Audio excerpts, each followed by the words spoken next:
একদিন বা দুদিনের ছুটি কাটানোর জন্য তোমরাও চলে যেতে পারো আমাদের মতো এই জায়গাটিতে। এই জায়গাটি কলকাতা থেকে 130 কিলোমিটার দূরে অবস্থিত একটি সুন্দর দ্বীপ।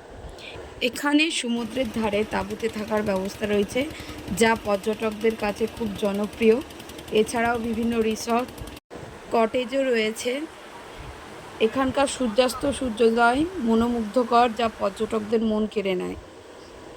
তো আমরাও একদিনের ছুটি কাটানোর জন্য পৌঁছে গেছিলাম মৌসুমী আইল্যান্ড। মৌসুমী দ্বীপ তার প্রাকৃতিক সৌন্দর্য এবং শান্ত পরিবেশের জন্য বিখ্যাত। তো আমরা ওখানে পৌঁছে যাওয়ার সঙ্গে সঙ্গেই আমাদেরকে দেওয়া হয়েছিল ওয়েলকাম ড্রিঙ্কস। তাছাড়া চারবেলা খাওয়া দাওয়া সহ টেন্ট আর কটেজ আছে। ভাড়া 900 টাকা থেকে শুরু, 1300 টাকা পর্যন্ত। তোমরাও আসতে পারো। ওর বাবা তো ঘুমাচ্ছে, আমি আর আমার মেয়ে হেঁটে বেড়াচ্ছি, কি করব, কাজ নাই।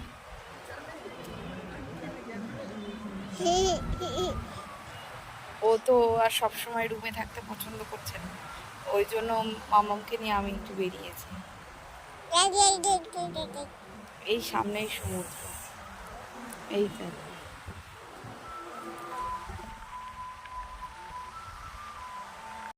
দুপুরে খাওয়া দাওয়া করার পরে বিচে বিকেলবেলাটা বেশ ভালো লাগছিল, ঠান্ডা ঠান্ডা হাওয়া দিচ্ছিল। বেশ খানিকক্ষণ এখানে সময় আমরা কাটিয়েছি। এখানে অনেকগুলো স্টলও বসে বিচের মধ্যে, তো ওখানে আমরা বেশ খানিকক্ষণ সময় কাটিয়েছি। আমরা হাওয়া খাচ্ছিলাম দেখে ওর বাবাও চলে এসেছে। মাম্মাম কিছুক্ষণ ওর বাবার সাথে একটু খেলে নিল।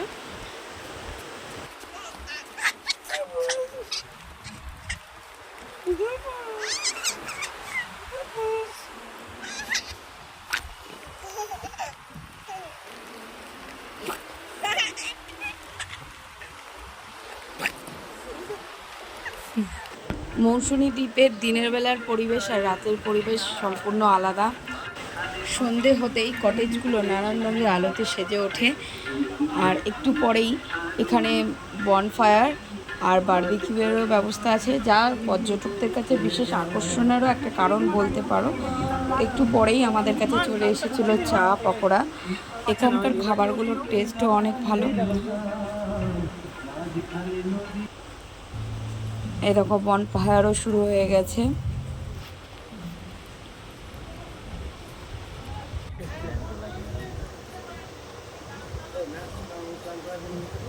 আর ওই ওখানে রাখা আমাদের পথচালার সাথী।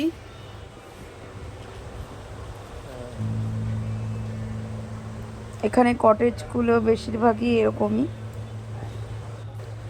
সমুদ্রের হাওয়া খেতে খেতে আমরা একটু বারবিকিউ অর্ডার দিয়ে দিয়েছিলাম, আমাদের বারবিকিউ রেডি হচ্ছিল। তো আমার ভিডিওটা তোমাদের দেখতে কেমন লাগছে বলো।